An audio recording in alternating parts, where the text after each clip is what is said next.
5,000 people at their Lakewood church in Houston, Texas. But Joel and Victoria Osteen share their message with millions of people around the world through their televised services. They touch even more people as they travel to different cities around the country for America's Night of Hope. It's a night of ministry dedicated to Jesus and faith. And this week, Joel and Victoria celebrate the 10th anniversary of the event at no place other than Yankee Stadium. Wow, they're here at HuffPost Live right now to tell us more about it. Joel and Victoria Osteen, good to see you both. Hey, thanks for having us, Mark. I often find myself retweeting you. I wake up and I see your messages and they inspire me, they excite me. I feel like the world is a little more bearable sometimes when you get wisdom, practical wisdom. Yeah. But there are other people who are also looking for religion. You make a distinction, as you just did, between sort of religion and what you're doing. What is that distinction and why is it important to you? Yeah, it's important to me because, of course, I grew up in this with my dad, you know, being a pastor, me being a preacher's kid.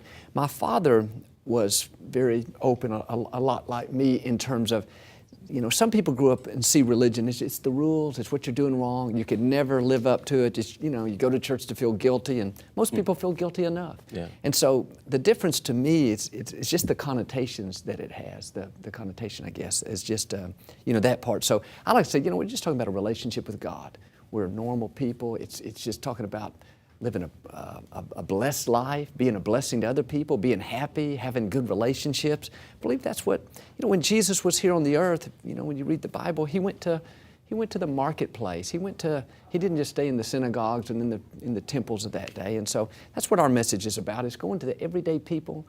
You know, I realized a lot of people didn't grow up in this like me. You know, so they don't, this is all, it's different to them, but I try to take a little bit of that spookiness off and say, you know what, God is He's somebody that's for you, and, you know, He can help you, He can make life go better.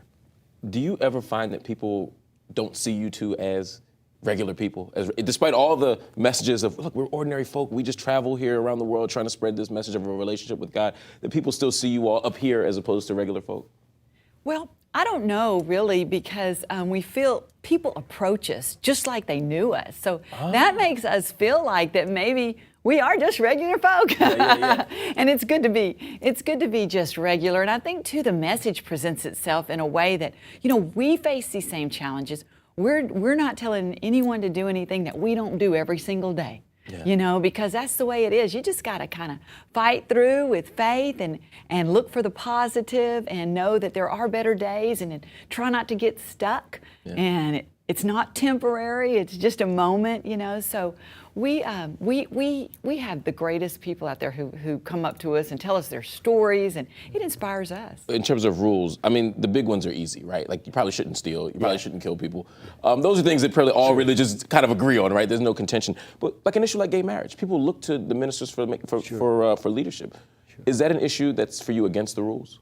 You know, it would be, but Mark, I don't really focus on a lot of those things. I try to stay in my lane of what I feel called to do. Now that does come up in interviews and things, but just don't feel like that's not my core message. My core message is how do you have a healthy self-image? How do you let go of the past? How do you raise good children? How do you reach your dreams? Now, I know that is part of it. Yeah, because if you have 45,000 people, some of them are gay. Oh, yeah. For example, among other things. Yeah. Absolutely, and everybody's welcome. But my take on it is, you know, it's easy to make one issue to become known for that, or to let it sidetrack your message. And, you know, if you look at our congregation or the people that come to Yankee Stadium, including myself, we all have issues. Everybody's on a journey. So I try to say, here's my focus, here's my lane. You know, that's kind of where I've stayed in that. According to Barnes, anything over 2,000 members is a megachurch. Right. None of them are alike. The notion, people who stand outside of us categorize us as if we are monolithic.